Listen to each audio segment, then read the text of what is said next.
mending to contribute to their room and board. They would be their own little family, and they would put behind them the trauma that their aunt and uncle had wrought, making a new life for themselves. That had been the plan, anyway.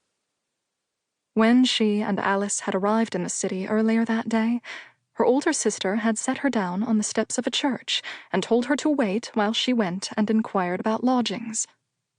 Tabby had dutifully waited for what had felt like hours, but Alice never returned.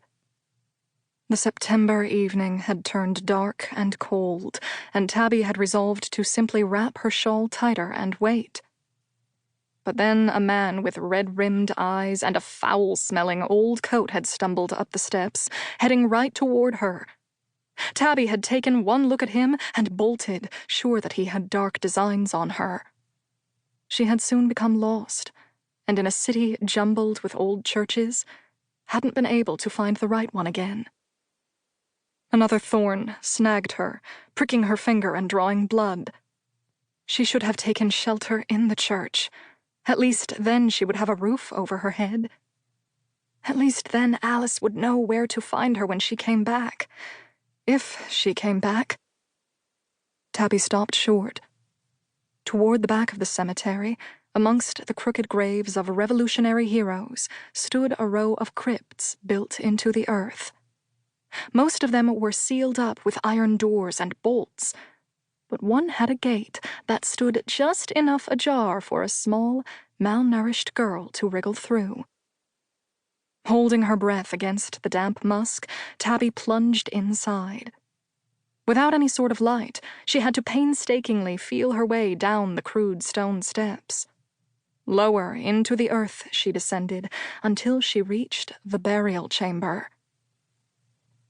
"Don't invite them in."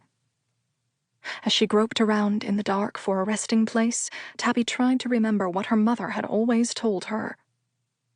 Memories of her mother were few and far between, but her words concerning Tabby's ability remained as sharp in her mind as words etched with a diamond upon glass. The dead won't bother you if you don't give them permission, if you don't make yourself a willing receptacle for their messages. At least, that was how it was supposed to work. The only other thing she had learned regarding her gift was that she should never, ever tell anyone of it, and the lesson had been a hard one. She couldn't have been more than 6, because her parents had still been alive and had sent her out to the orchard to collect the fallen apples for cider. Their neighbor, little Beth Bunn, had been there, picking wild asters. But she hadn't been alone. There was a little boy Tabby had never seen before, watching the girls with serious eyes from a branch in an apple tree. Tabby had asked Beth who he was, but Beth insisted she didn't know what Tabby was talking about. Certain that Beth was playing some sort of trick on her, Tabby grew upset and nearly started crying as she described the little boy with blonde hair and big green eyes. "Oh," Beth said, looking at her askance. "Do you mean to say you see Ollie Pickett? He used to live here, but he's been dead for 3 years." That was how Tabby learned that not everyone saw the people she saw around her. A week later, she had been playing in the churchyard and noticed that all the other children were clustered at the far end, whispering and pointing at her. Curious Tabby, they had called her. And that was how Tabby learned that she could never tell a soul about her strange and frightening ability. But even in a place so filled with death, the dead did not bother Tabby that night.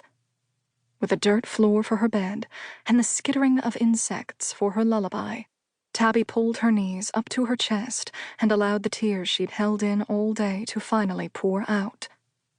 She was lost, scared, and without her sister, utterly alone in the world. After the first night, it was too dreadful to sleep in the tomb once the sun had gone down. Bugs crawled over her and rats gnawed on the rotten wood of coffins, and on the bones inside them. The shadow of a spirit, thin and almost entirely transparent, had drifted by her in a cloud of incoherent moans and laments.